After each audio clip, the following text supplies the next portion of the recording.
اچھا جناب، یہ بتائیں کہ طہارت کے متعلق کیا احکام ہے؟ کیونکہ طہارت دیکھا جائے تو نماز کی پہلی شرط ہے، تو اس کے متعلق کیا احکام ہے؟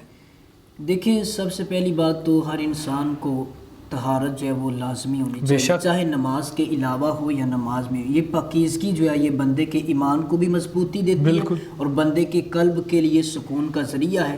یہاں تک کہ روایت کے اندر آتا ہے جس کے جو پاکیزہ نہیں ہوتا، جو بندہ بغیر پاکی کی یعنی کہ ناپاکی کی حالت کے اندر گھر کے اندر ہوتا ہے، تو رحمت کے فرشتے بھی اس گھر کے اندر اللہ نہیں اکبر، آتے. اللہ اکبر. بلا عذر جو غسل نہیں کرتا ناپاک رہتا ہے. تو اس لیے ہمیں پاکی جو ہے وہ ضرور حاصل کرنی چاہیے.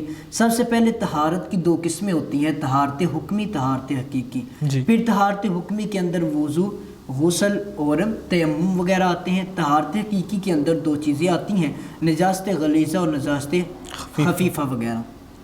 تو ہمیں ان چیزوں سے، تمام چیزوں سے ہمیں پتہ ہونا چاہیے کہ کس سے ہم نے کس حال کے اندر پاکی حاصل کرنی ہے. وہ ناپاکی کتنی لگے تو اس کا کیا حکم ہے، کتنی لگے تو اس کا کیا حکم ہے.